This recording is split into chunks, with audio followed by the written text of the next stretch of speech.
What is up, guys? It is TheCitrusPanda here today, and today I'm coming at you with a review for episode 10 of season 2 of Haikyuu.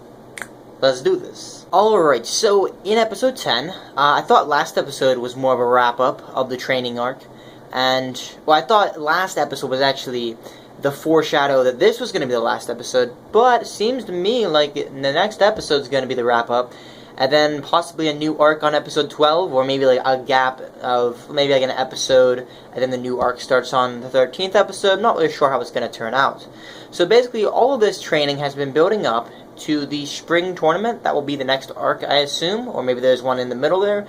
But I want to basically talk about this episode for a bit, and then talk about just how I think this show might turn out, and stuff like that, because this episode, not a lot happened in it, and the game didn't even finish, so we don't actually have a result yet.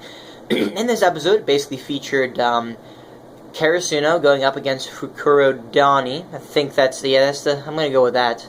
I tried to listen to how to pronounce that in the show, but they speak really fast in Japanese. Or maybe they don't speak fast, it's just that I don't speak the language, and it sounds like they speak fast, because I think I speak English pretty quick as well. That's a side note. I'm not going to get back to the review. I thought that the episode was actually going to end with a winner, but I think the score is like 19-19 or something towards the end of this episode. But a couple things happened in this episode. So the cogs, so to speak, the quote-unquote cogs of the machine that is Karasuno have started to move into place, because everybody at the beginning of the training arc, it basically shows the development of the characters. It's a little bit more of a basic character development, like getting better at something, rather than like more in-depth character development, but there has been some in-depth character development in general in this arc. So this arc is all about evolution and just changing characters a little bit. And we saw a lot of characters, and I think it's really interesting to note that at the beginning, a lot of people were trying new things, like Asahi's, I'll start with, like Nishinoya, where he jumps up and he, even though he's the libero, he actually sometimes tosses to people. Asahi with his jump serve, Kageyama and Hinata's special move, or special quick kind of thing going on.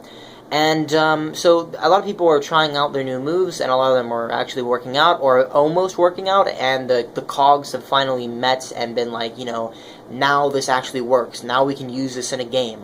And even Hinata and Kageyama have basically not perfected, but they got it pretty dang close to it actually just being able to be executed at any time. And even whenever people from Fukurodani were like looking at them, and Bokuto was like, "Yo, man, we should do that. That's pretty cool. That was a cool move." And the setter for Kuro was like, "Dude, we can't do that. I'm not that good," or something, because that's the way that Hinata and Kageyama work. Kageyama is an extremely good setter that has a high skill ceiling that he can just keep improving and keep getting better, whereas the other setter on the other team, he was really good, but he was kind of at his limit. Like, he couldn't really do that much more. So Kageyama and Hinata will develop into even stronger as the series progresses. At least I assume so.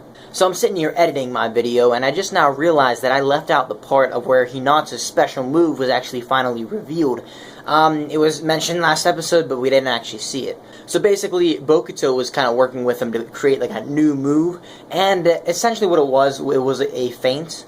So it was pretty interesting, because you go up for a spike, and then instead of going for a spike, you go for kind of like a feint, like over top of the block. It's pretty interesting, and I'll put it in the video clip so you guys can see it. Alright, so I actually turned off my fan, which was running in the background for the second clip of this episode, so it should be quieter. But anyway, so in this episode as well, Bokuto got a little bit. I actually think that he maybe got a little bit of. I don't know if it was more for comedy, or if it was actually more of revelation of how Bokuto is as a person. Now we've always known him so far in the training arc to be very boisterous, very like up in front about he's ready to go. He's always like pumped up, ready to play the game or whatever. But also, whenever he starts losing, or whatever, he can get, frustrated. And in this episode, he actually was, towards the end, getting pretty frustrated. And, his team was telling him it was alright or whatever. But he was, starting to actually get blocked by by Karasuno. And also, not only was he getting blocked, but he actually started missing some of the serves. And then, there was like a comedy aspect to it too, where he was like, "Oh man, don't give me any more throws. I'm not going to be able to, catch them, and I'm not going to be able to spike any of them."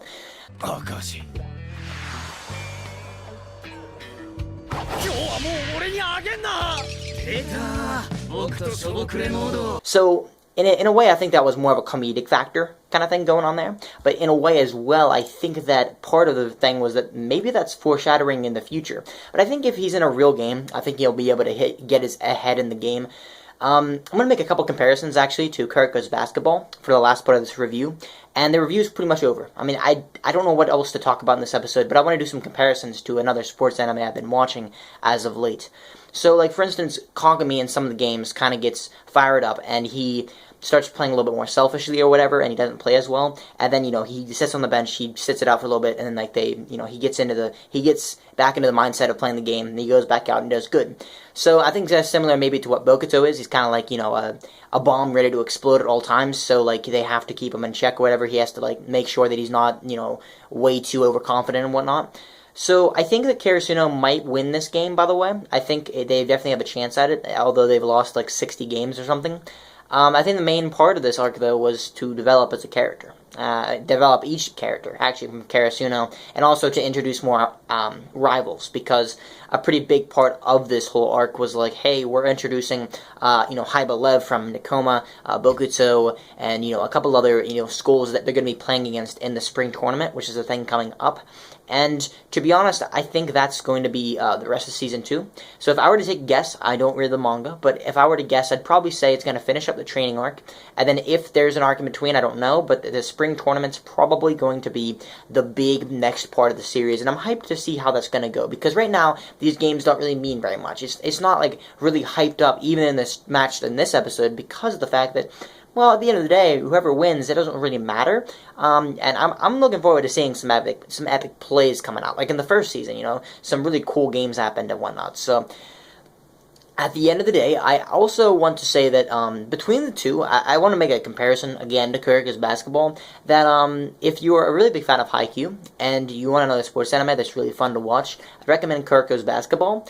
Although, the only difference, I think, well, the big difference between the series is that Kuroko's basketball, in general, and maybe it's just because I have all the episodes available to watch, and I've been watching a lot of them, but for the most part, except a couple of the episodes, it seems to move along with the action of the plot. Like, you're always kind of, moving along with the plot, not stopping for a ton of character development, and if there is some, there's, a little bit here and there, and it is good character development in Kuroko's basketball, but, it's more of like a fast-paced kind of show, and also a lot more unrealistic. I think a lot of the things that happen in Kuroko's basketball really can't happen in real life, but that's actually one of the appeals that I really like the show for, because coming from someone who would have watched Haikyuu a lot, Haikyuu in general is pretty realistic. Like, there's no special moves or getting in the zone or whatever, although the zone can happen in real life. It doesn't happen like every single game like it does in Kagami no Kuroko over here, but anyway, I think this is I think it's a really good series. So if you want to, another anime similar to Haikyuu, at least a little bit, I'd recommend checking it out. And until next time,